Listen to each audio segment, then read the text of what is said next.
and within days, it became a trending topic on forums dedicated to true crime and unsolved mysteries. Some claimed it had to be a case of abduction, perhaps a serial offender operating in the woods. But there were no signs of forced entry into her vehicle, no tire tracks, or broken brush that suggested another person had been present.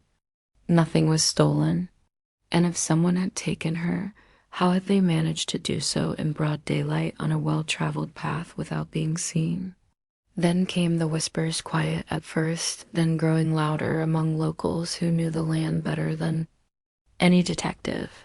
Some of the older residents, especially among the small native communities in the region, spoke of legends. Tales of the one who watches, a spirit said to dwell in the dense parts of the Rockies. Not evil, not good, just ancient.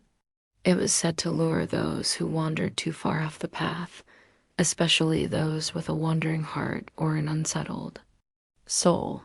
Elders claimed it rarely took children, but when it did, they were never found. At first, these stories were dismissed as folklore, but in the absence of hard facts, even the skeptics began to listen. As more time passed, hikers reported strange encounters in the region. Some said they felt watched. Others claimed they heard a child crying in the woods, only to follow the sound and find nothing but silence. One couple, hiking weeks after the disappearance, told authorities they saw a barefoot woman standing among the trees at dusk, her clothes white, her head tilted, unmoving. They thought it was a prank or a ghost story meant to scare tourists. Until they learned about Emily. Investigators followed up, but the woman had vanished. No footprints.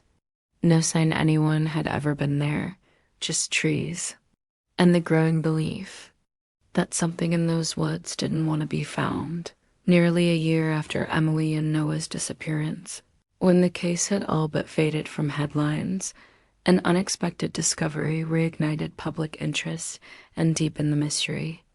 A wildlife biologist named Dr. Raymond Epps had been conducting a study on nocturnal migration patterns of elk deep within the forest, roughly 20 miles from the original trailhead where Emily's car was found.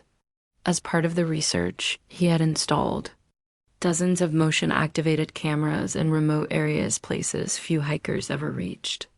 Most of the footage was mundane: raccoons, owls, the occasional fox. But on one camera, footage from a foggy night in early June 2020,